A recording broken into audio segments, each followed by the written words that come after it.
the PowerPoint.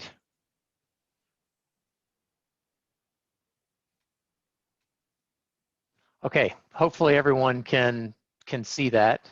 And I'll go ahead and get us started. Hold on just one moment.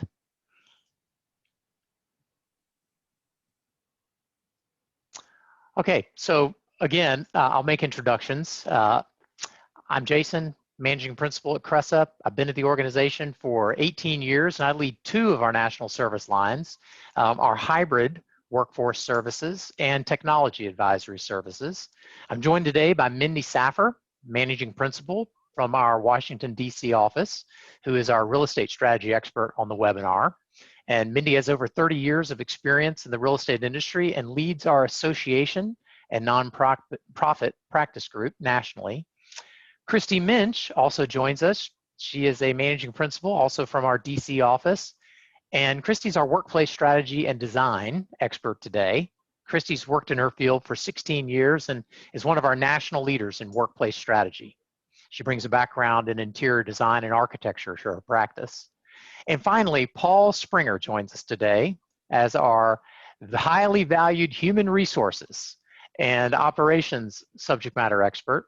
Paul has over 25 years of experience integrating human resources, operations, IT, and real estate to ensure organizations are prepared for the hybrid work environment. So with that, let's get to the webinar. So a year ago, no one could have imagined how the workplace was going to change. In the history of the shared central office, one of the most dramatic shifts ever occurred in where and when work is done. Everyone went home practically overnight to work remotely. Here's what a few CEOs had to say. On the positive side, one CEO said, "We're going to be the most forward-leaning company on remote work at our scale." That was Mark Zuckerberg, Facebook. That was early on in the pandemic.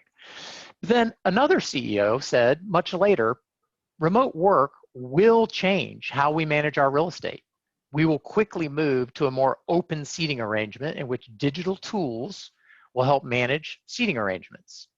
That was Jamie Dimon, CEO and chairman of JP Morgan Chase, in his annual letter to shareholders. This was as recently as April 7th of this year, just a little over a month ago. But interestingly, on the other side of the fence, in the same letter, in fact, the very next paragraph, Jamie points out serious weaknesses of the virtual world. He says, performing jobs remotely does not work as well when people don't know one another, and it virtually eliminates spontaneous learning and creativity. And then finally, most professionals learn their job through an apprenticeship model. So Jamie seems to be saying, yes, remote work is changing us, but we're keeping our eye on the downsides too. And at the complete end of the negative spectrum, one CEO went so far as to say, I don't see any positives. Not being able to get together in person, particularly internationally, it's a pure negative. That was Reed Hastings, the co-CEO of Netflix. So we have CEO opinions about both sides of the issue, but what do you think? We thought it'd be interesting to poll a few of you in the audience on a few questions related to your future with a hybrid workforce, just to get a sense for where everyone sits. So here are the questions, and I'm going to open up the poll. Let me launch this here. And go ahead and fill these out as I read through them on your own time. After the pandemic, how often will your employees work remotely compared to before the pandemic?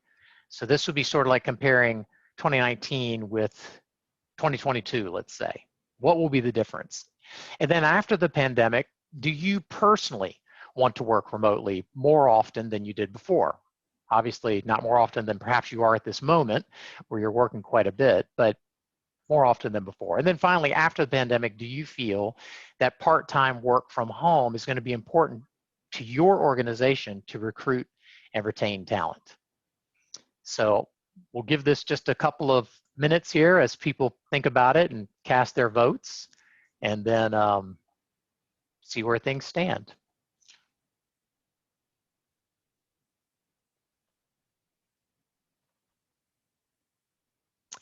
So we've got about 75% of the respondents' votes in. We'll give it just a little bit longer.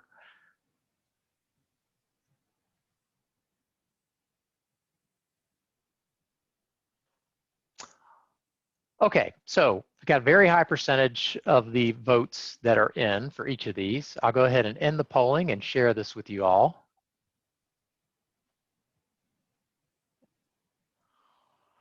Okay, so this is common. What we're seeing is that number one, the vast majority, 78% of respondents to this poll think that their employees are going to work remotely more, not 100% necessarily, but more often than before. And wow, 95% of the people on the call say, I want to work remotely more often than before. 0 say no.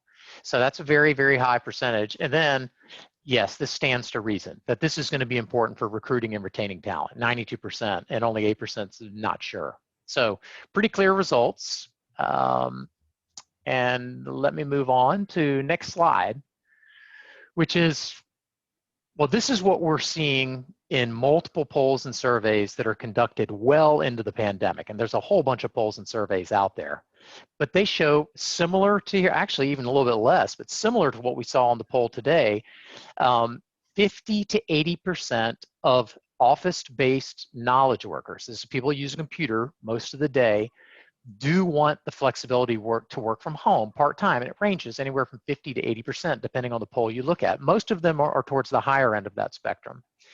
And what we found is that as time has worn on, employees and their managers, and that's really important, have settled into a new way of working, and this cultural acceptance of remote work and really a desire for it has taken hold. But part-time work from home brings new challenges, and a CEO quote. So Sid Sijbrandij is the CEO of GitLab, which is an open source software firm. They've never had an office since its start in 2014. It's 100% remote company and has grown to 1,300 employees in 66 countries. And when asked about the blend of working remotely and working in the office, Sid said, if you try to do hybrid, you'll have an A team and a B team, those in the office and those deprived of information and career opportunities. He also warned, two ways of working is very, very hard, and companies should not do it lightly. It's okay to say back to the office or all remote, but hybrid can turn out really bad.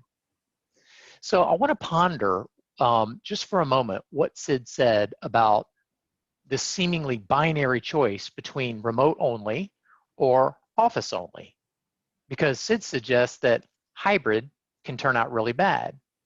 But we have to remember that the new reality, and let's just pick a middle of the road number, this is even less than what we saw in our poll here today, 70% of the workforce wants a part-time combination of working from home and working in the office. And the remaining 30% are basically split between full-time remote and full-time office. So the upshot of this is, if you decide you're going to only do one or the other and not hybrid, you're going to limit yourself to only 15% of the workforce. The other 85% could look elsewhere. And this is why we believe that organizations are going to take the time and go through the process of figuring out a hybrid approach, offering some combination of working in the office and working at home. But the question is, what's the right blend for your organization? What are the criteria for a successful strategy to make sure you're not missing anything? And how do you ensure that you're headed down the right path? And to answer these questions, you need a plan. You need a plan to blend remote and the office. But the plan is going to be unique to every situation and every company, and likely unique to each department within an organization. And it could be decided that some departments will need to be in the office every day, and other departments or specific job roles may only need to be in the office 3 times a month. We just don't know. But because of this disparity in job roles and opinions and personal aptitudes, and because there are competing interests within organizations, many leaders feel stuck, and the organization can feel paralyzed. It's hard to find consensus on the way forward. So if you are contemplating a hybrid work arrangement, and if you're interested in answering questions, such as, well, what questions should we be asking? And how do we develop and support a hybrid workforce strategy from the perspective of human resources, operations, technology, but also from a workplace design and a real estate strategy perspective, then this webinar is for you.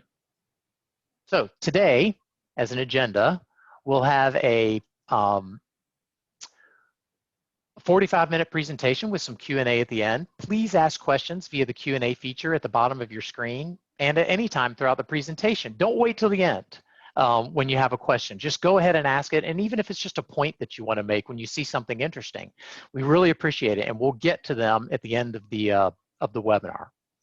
So today, we're going to address a conceptual framework for making the transition to a hybrid work environment, the challenges and considerations to help you prepare, and workplace design and strategy that'll support a hybrid workforce, as well as real estate strategies that naturally flow from that discussion. But first, we start with the context for where we are in the timeline of COVID-19 as it relates to work. There are 3 phases. The first was the immediate phase. People were forced to vacate their offices and work from home. Phase 2 is the endure phase. We've all been enduring, leveraging technology, modifying workflows, and working to maintain culture. Phase 3 will be the sustain and compete phase, and this is the post-COVID phase. Organizations, they'll find new ways to sustain a working that leverages what they learned about remote work, but while recapturing all of the time-proven benefits of a shared office. But to get from phase 2 to phase 3, we've got to go through a transition. And that's where we are right now. Or should I say, that's where we should be right now. Forward-thinking leaders are there, taking advantage of this time to invest and prepare for a future when their workforce will move fluidly from home to office and other locations. Leaders know they're going to have to use technology, human resource systems and policies, new work processes, and the physical space of real estate to support their employees, no matter where they are. So, with that, we want to share a key framework for establishing a successful workforce strategy, followed by workplace strategy and design, and then finally real estate strategy. And the concept is be sequential to be successful. It all starts at the top. We believe the 2 most important elements of success are leadership and culture. That's the umbrella that overhangs all success. But then the fundamental business goals of operational productivity, recruiting and retaining talent, and financial results should inform all decisions and drive behavior. But to support these business goals, you've got to follow a sequential path, starting with workforce strategy, followed by workplace strategy and design, and then real estate strategy. And what we find is too often companies skip the human component of the workforce strategy, and they go straight to step 2 or step 3. But at Cresa, we focus on the holistic picture that starts with the human component of the workforce. So here it is again. Step 1 drives step 2, which leads naturally to step 3. Be sequential to be successful. And when you do it in this order, it gives you the freedom to design your workplace with the confidence that you're basing the design and the real estate strategy on meaningful information. Build your strategies and your workplace on solid rock, not shifting sand. So, if you've decided that your future work environment is going to be this blend, a hybrid environment, then you've got to understand the benefits of that model. That's the why for doing it. And understand the challenges of that model. What difficulties are there? Separately, the benefits and challenges of working remotely have been experienced by us all. With remote work, the benefits are reduced commute, or just 2 of the clear benefits are reduced commute and better work-life balance. For the office, it's the opportunity to build culture and collaborate and mentor in person. As for challenges, remote work, it's harder to build culture and collaborate. But the office brings an unwanted commute, and there can be a lot of interruptions. But what has not yet been experienced on a broad scale are the benefits and challenges of the hybrid workforce model. A key benefit is, as we saw, approximately 70% of the workforce prefers this going forward, so it's important for recruiting and retaining talent. But for its challenges, we want to highlight just one scenario of many that organizations could be faced with in a coming environment.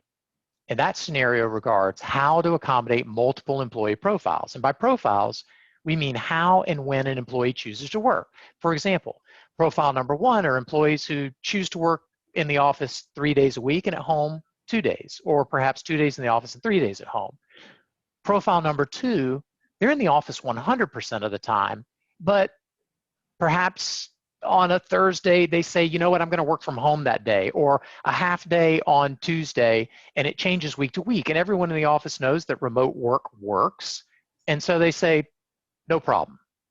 And that's the natural sort of the cultural norm that develops for that person. Now, profile number 3, their default location is at home, but they come to periodic in-person meetings at the office, and sometimes they just choose to go to the office to work or to socialize.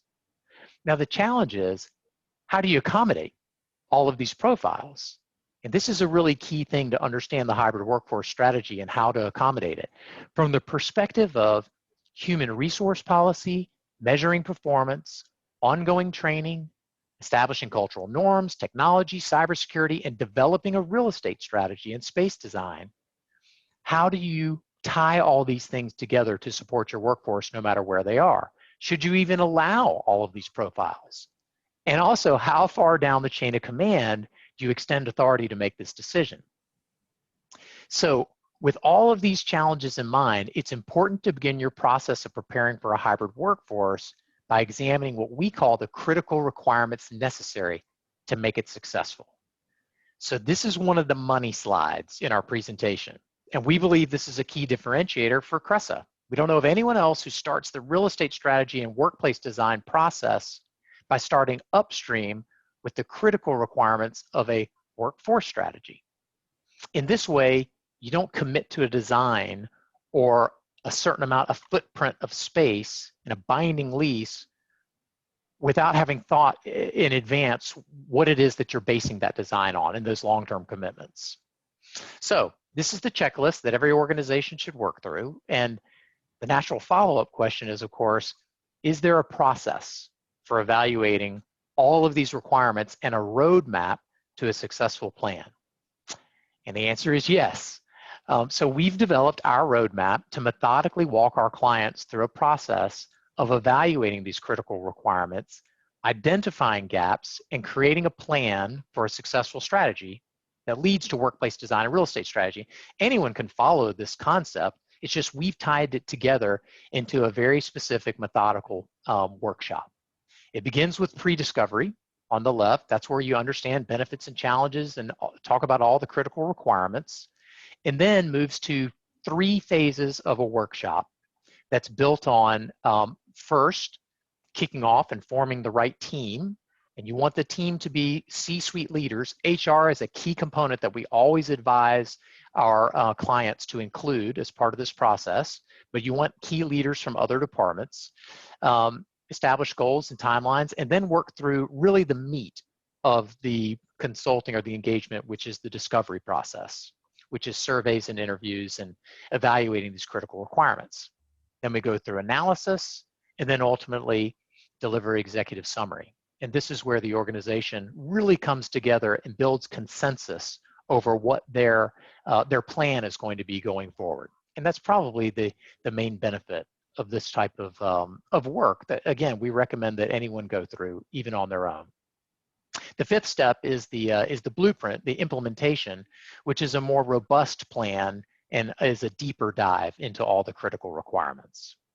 So with that, we want to share information about 2 of the most important critical requirements. If the pandemic has taught us anything, it's the importance of human capital and human resource professionals that help us understand and support the most important asset we have, which is our people. And so today, as we mentioned, we're joined by Paul Springer, our Senior Vice President of Hybrid Workforce Strategy, to discuss job roles and human resource policies. So Paul, I turn it over to you. Great, thank you, Jason. So as you all know, although many organizations went to 100% remote during COVID, that doesn't mean that all roles moving forward are suitable for full-time work from home. As we know, many roles can be done remote, but the better question that we're all thinking about right now is, should they be done remote? And does their specific job description satisfy the need to have that role be working from home? In order to achieve the highest productivity, we really need to focus on determining if a role has dependencies or requires in-person collaboration or resources in the office. Additionally, even if roles are suitable for remote work, the job processes need to also be clearly aligned with a hybrid workforce strategy. That may mean things like digitization of paper-based processes and files, reviewing systems, understanding how to best collaborate. And then lastly, a key component to structured hybrid strategy is really to ensure transparency, equitable criteria, and eligibility guidelines, which is key. You'll hear me saying those words a lot. And we need to make sure that those guidelines are set for which positions can work hybrid and which ones cannot, and what that might look like.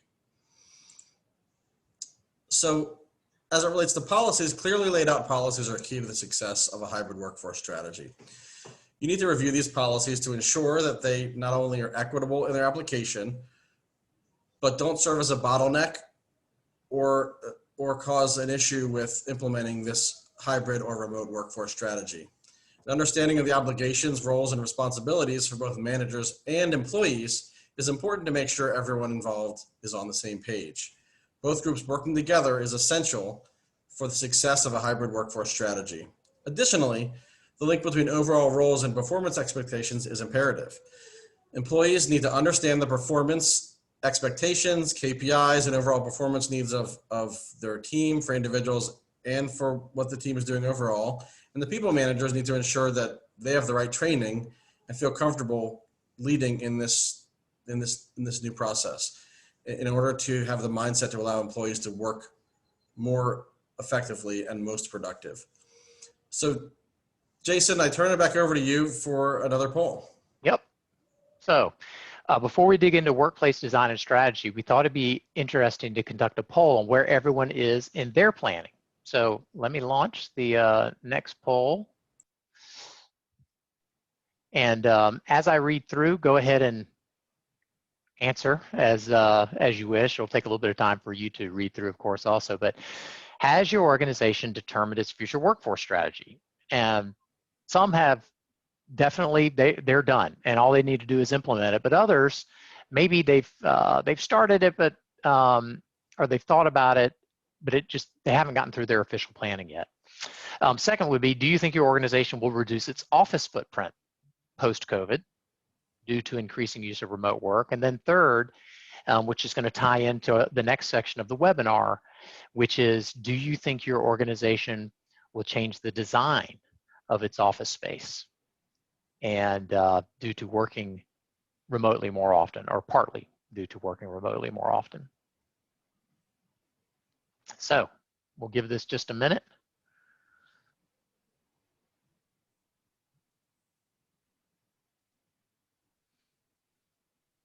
We've got about 70% of the votes in. We're getting close.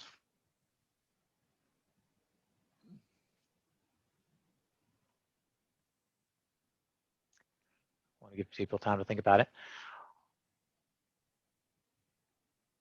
Okay, we've got a very high percentage of votes in, so I'm going to end the polling and share results, and let's see what happens.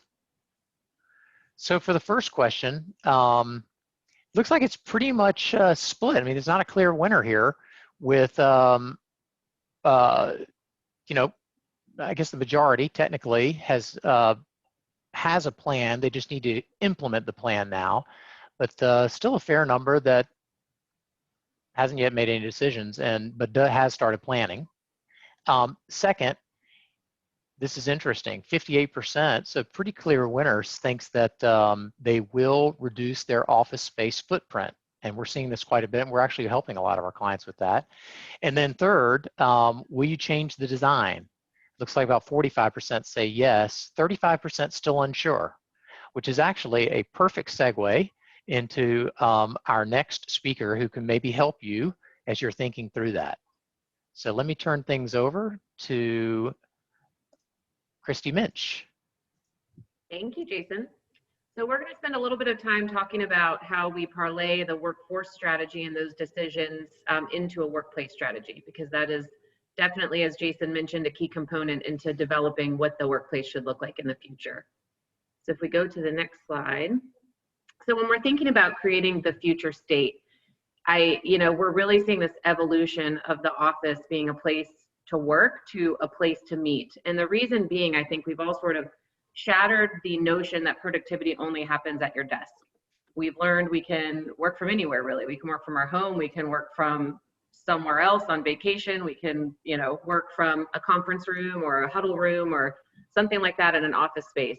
So I think that that's a really important piece of this puzzle here. And really, as your survey polls even sort of alluded to, there will probably be a decreased focus for many on a one-to-one assigned seating ratio, where you've got one seat, desk seat for every employee. There's going to be an increased focus on more collaborative and communal spaces. Of course, everything being enabled with technology. Obviously, that's a super important component to making any of this successful. And more formal and informal spaces. The whole goal here is to promote different types of places for people to go and do different tasks that will suit their productivity for the day. So we go to the next slide. So how is that going to change how we interact with one another in the future? As Jason mentioned earlier, right, some of the top reasons why people want to come back to the office or a pro for coming back to the office are collaboration, socialization, learning, and mentorship, and for some to recharge.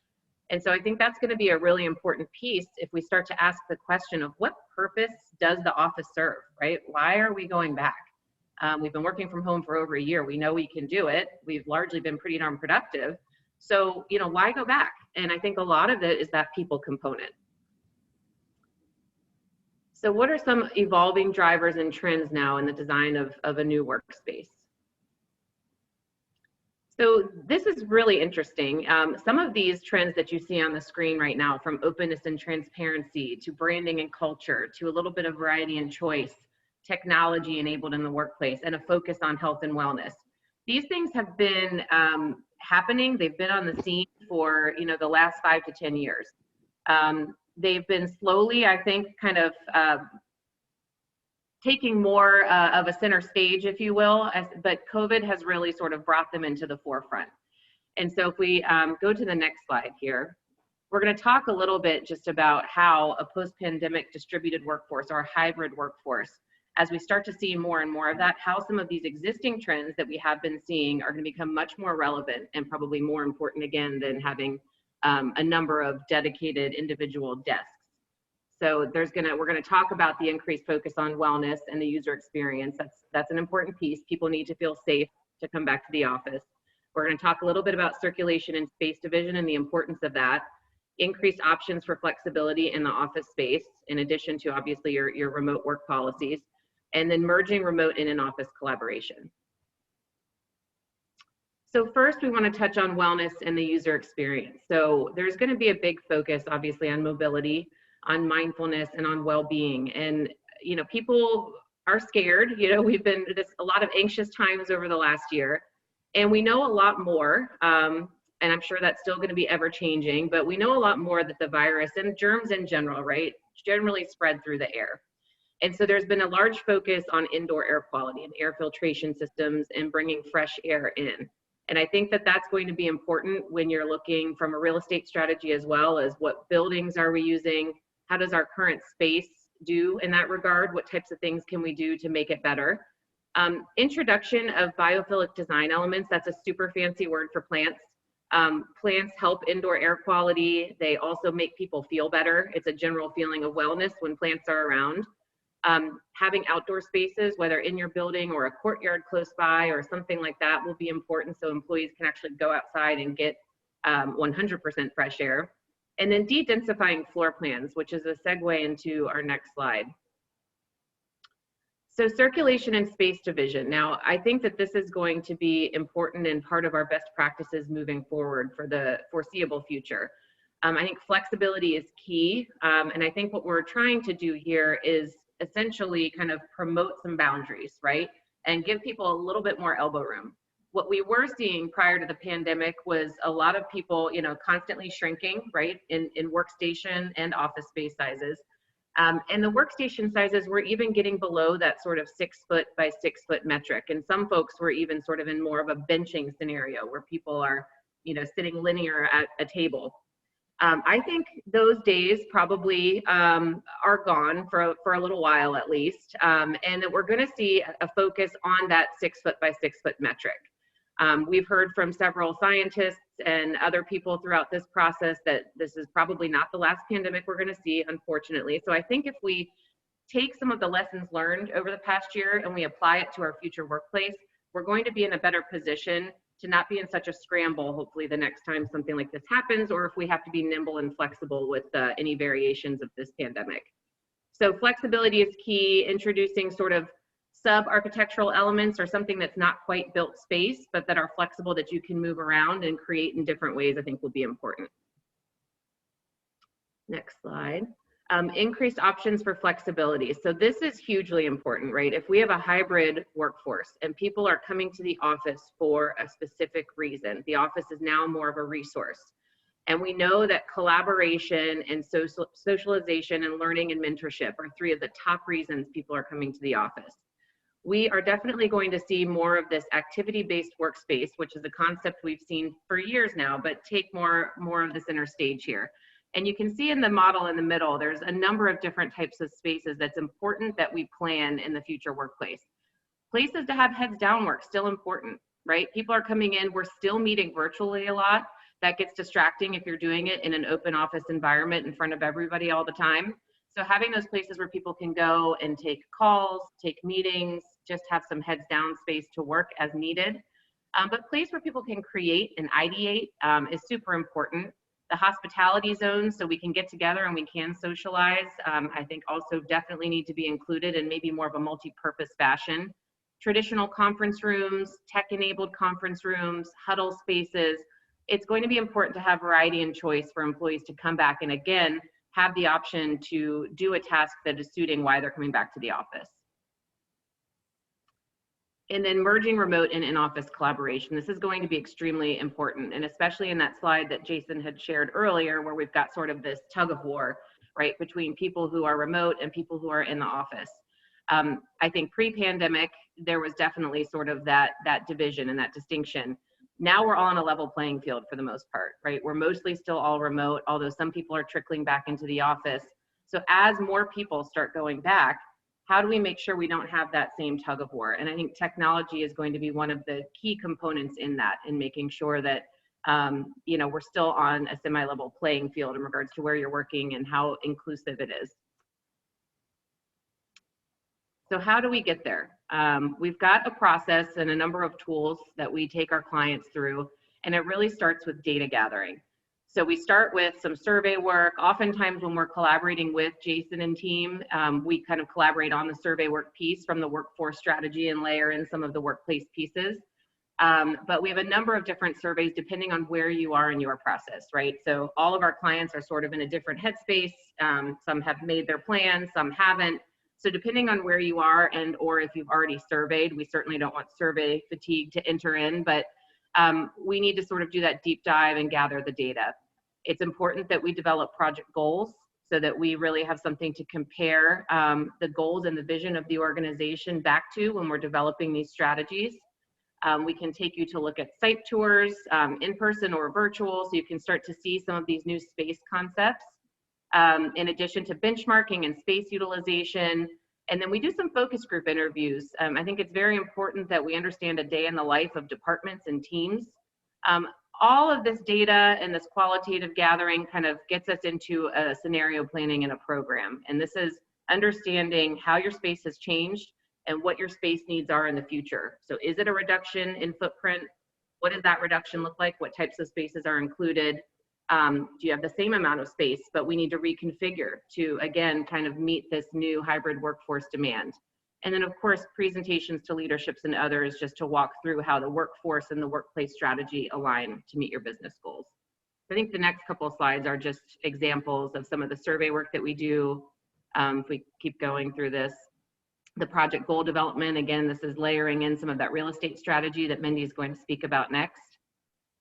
Keep going. Visioning sessions. These are our resident group therapy sessions, again, where we're kind of diving a little bit deeper into the actual survey data and trying to understand exactly what is your vision and how this last year has potentially changed your organization. The site tours, we do a variety of images and also floor plans, again, so you can start to see those spatial concepts. Research and benchmarking. A lot of our clients want to know what their peers are doing or what their competitors are doing. And it's not just a cost per square foot or a occupancy, you know, person per square foot. There's a number of different metrics that we utilize just to help see your current situation in a nutshell. space utilization studies. How are we going to maybe take an existing space and reconfigure it to add some of this activity-based workplace in there? What does that look like? How can we potentially shed some space and cost for you all? Focus group interviews, again, meeting with departments, really important to understand how people work, because we still need those functions and those types of things included in the workspace. And then the space programming. So as you can see here, these are multiple scenarios. A lot of our clients want to see these different types of scenarios. They want to know, well, what does it look like if we still give everybody a seat, but we add in some of this activity-based workspace type of space? But what does it look like if we start to peel back on that based on our data and we are going more remote or virtual as a company in our culture? And so we'll run a number of different models to get to the right scenario for you. And change management can certainly not be forgotten. So as we go through this whole process, and as you know, throughout the whole last year, communication is extremely important. And change management is essentially a very well laid out communication plan to your employees. So depending on the level of change you're going through, depending on how you best communicate to your employees, we're here to help put together a plan, put together a schedule, help guidance on training and orientations, and continued assessments via survey work. So again, this is very tailored for each client that we work with and what they're doing, but it is an important piece that we always recommend our leadership of our clients definitely utilize for their employees. All right. And then I'm going to turn it to Min. Thanks, Christy.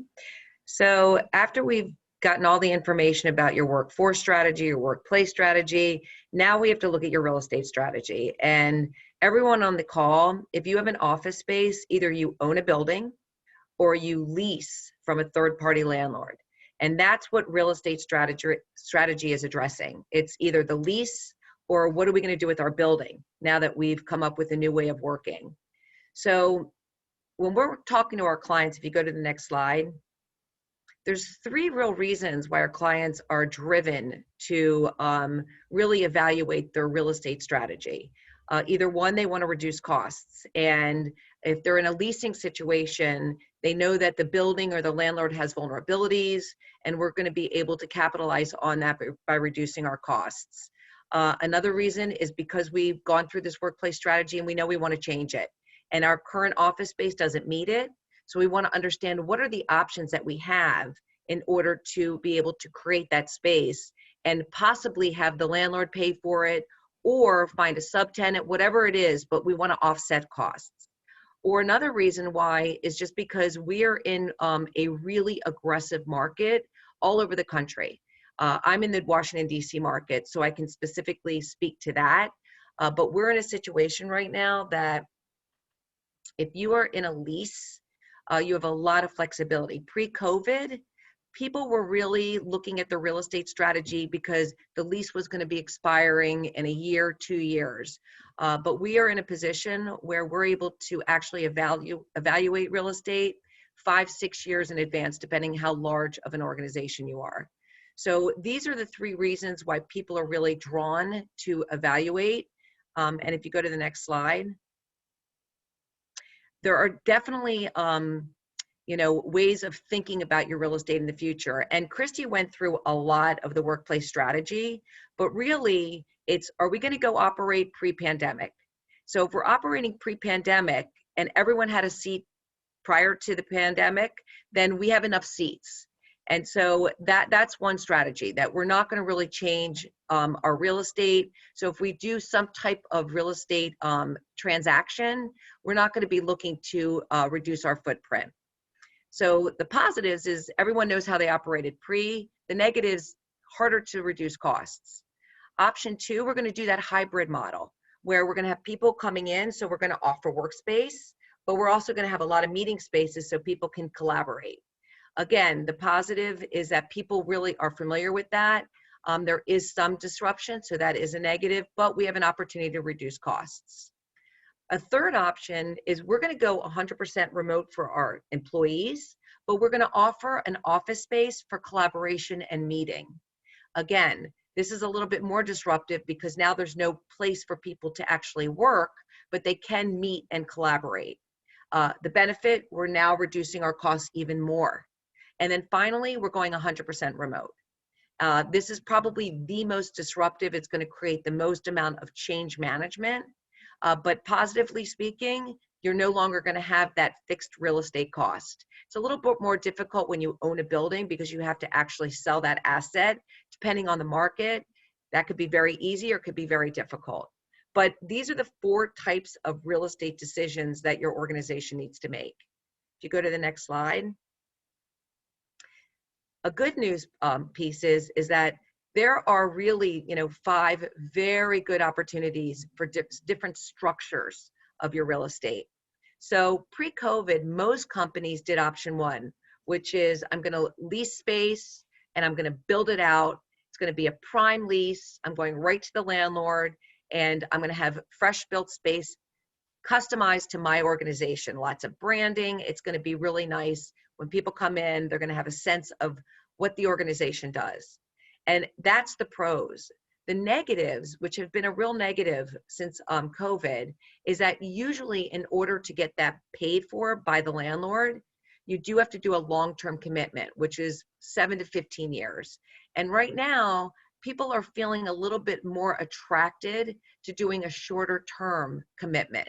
So again, if you own your building, this is really not applicable because this is a leasing strategy.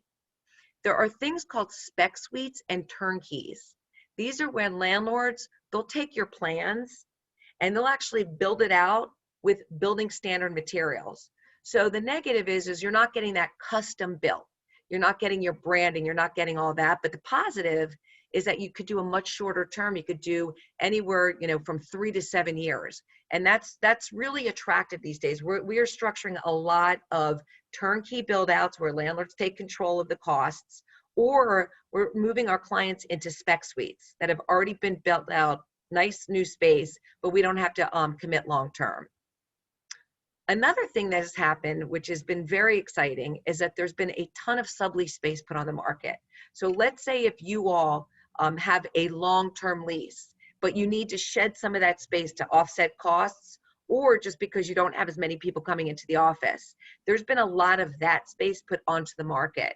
So the good thing is that tenants that are looking for space, they have really nice space that is reduced cost, and the terms vary.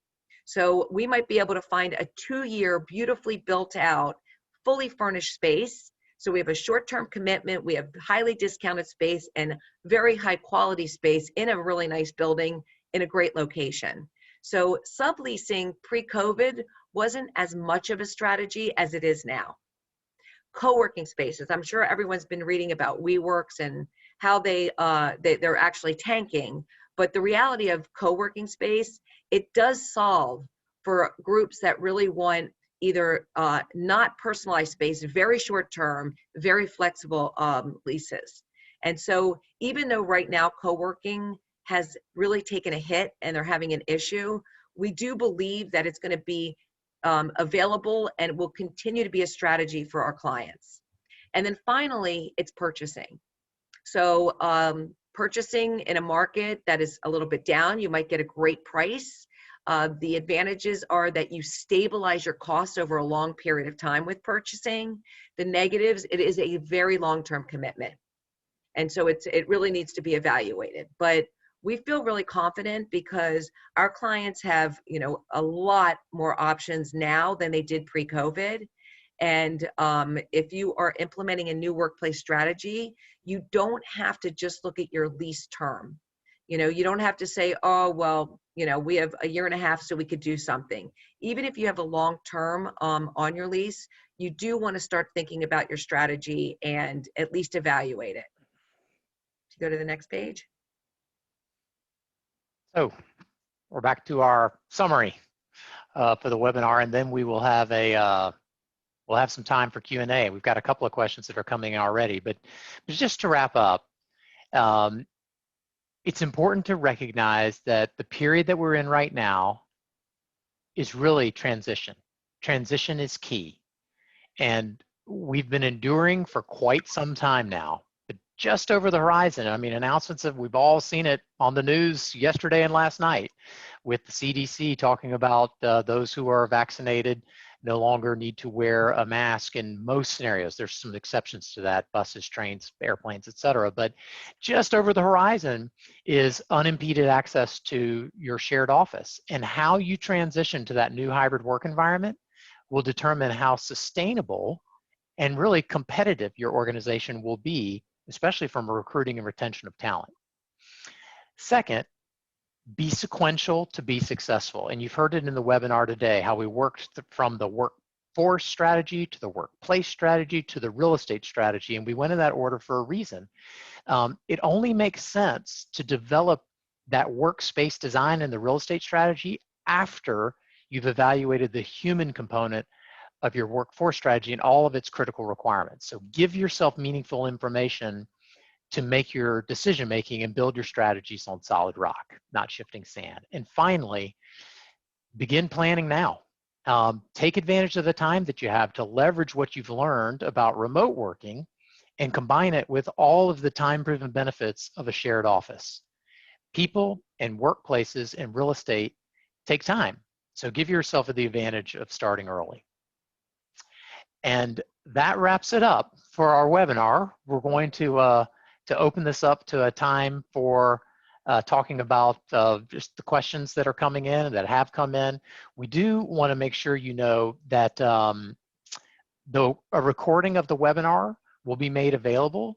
We'll share that with PJ to distribute as appropriate, or through the channels that makes the most sense. And we'll also provide a copy of the slides for everyone as well. So in addition, the only other thing I would add is on the screen is our contact information. So if a question came up or we weren't able to get to your question, we welcome the opportunity to speak with you. We have these conversations all the time. So there's our contact information.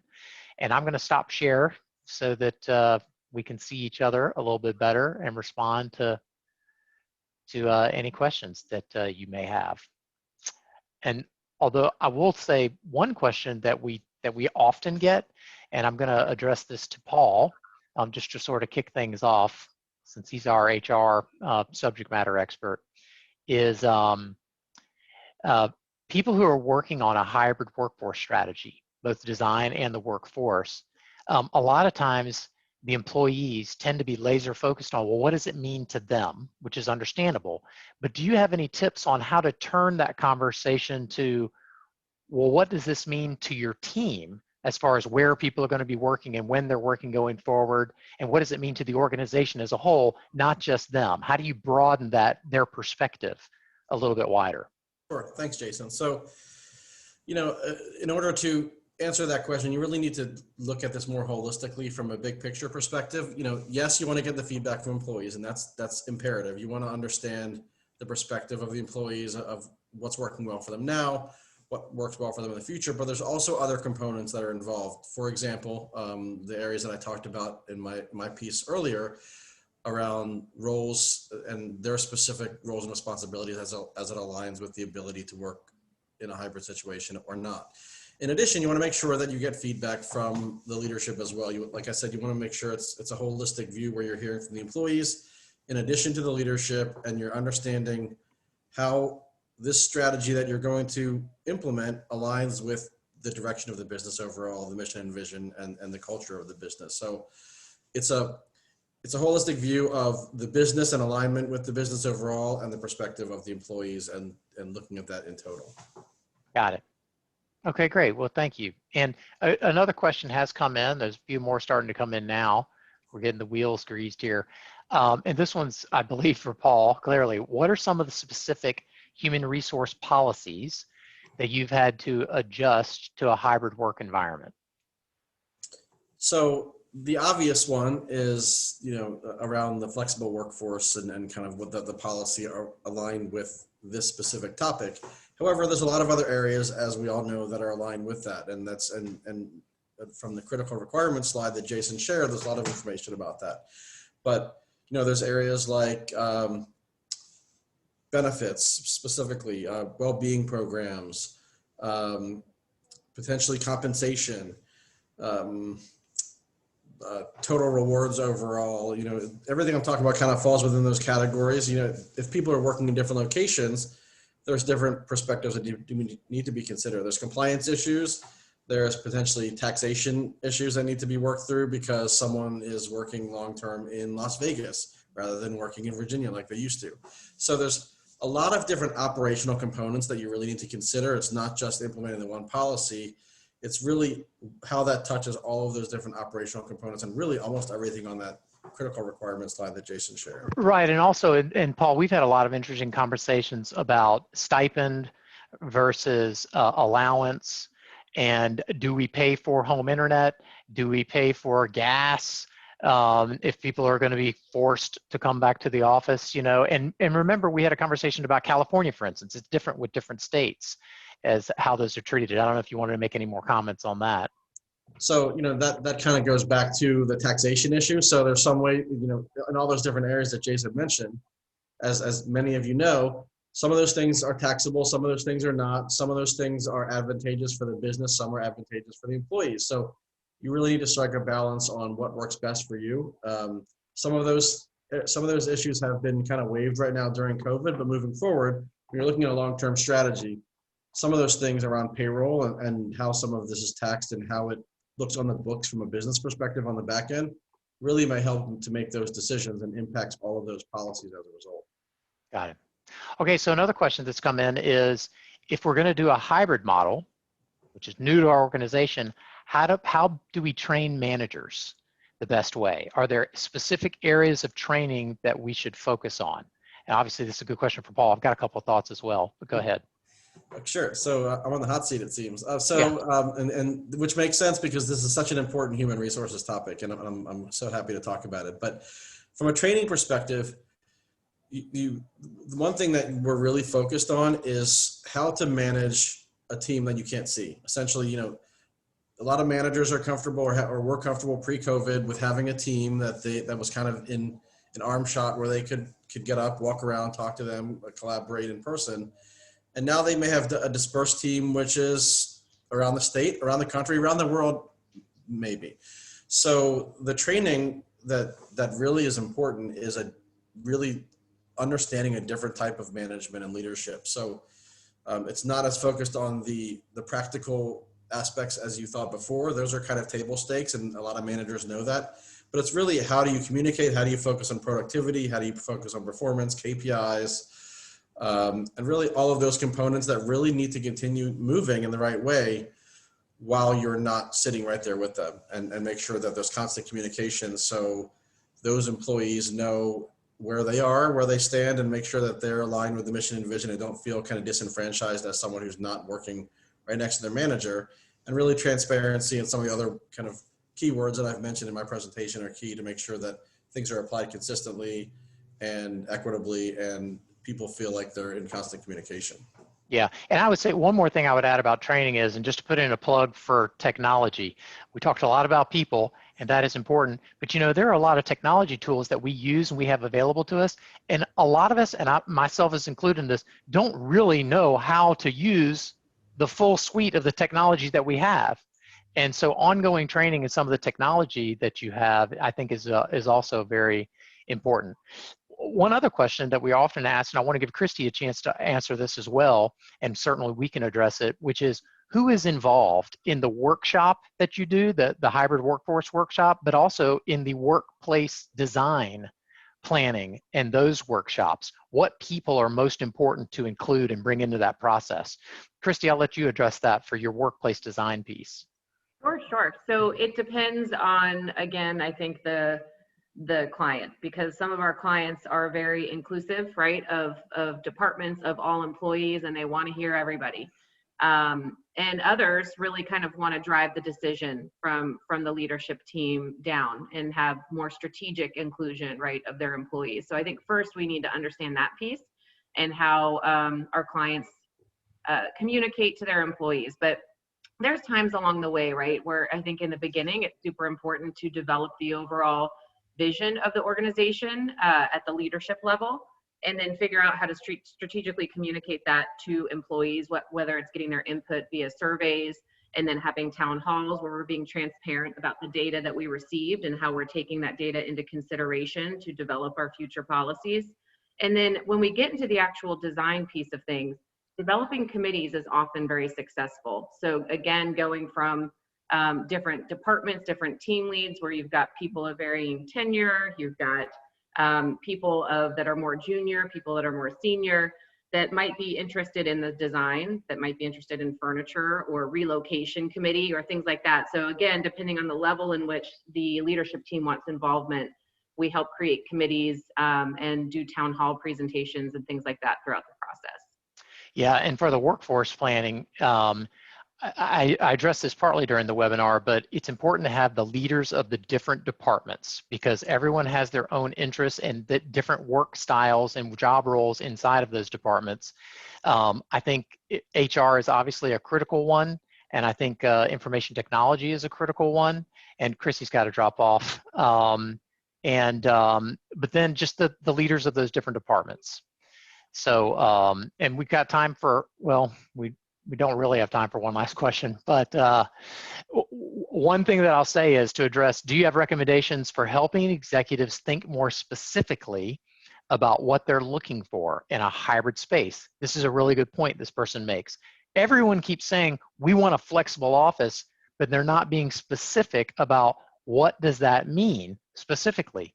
Do we have questions that we ask to help them analyze, to develop actionable plans? And I would say that is why we designed this hybrid workforce workshop, is to help bring leaders together to get more specific about what their plans are going forward. And so it's not an easy, here's the one silver bullet question that you can ask. It's really about, I think, going through the checklist of those critical requirements, which you're going to have after this webinar, because we're going to make the slides available to you, and you can use that to make sure you're not missing any blind spots. And again, of course, that's the service that we provide, is helping to be a third party to walk you through that. So we are at the top of the hour, and so we've got to wrap up. PJ, I wanted to give you a chance to say any last words to everyone before we sign off. Just wanted to say thank you so much. Great information. Certainly look forward to sending it out to everyone, and thank you all so much for joining us. Thank you all. Take care. Have a great day.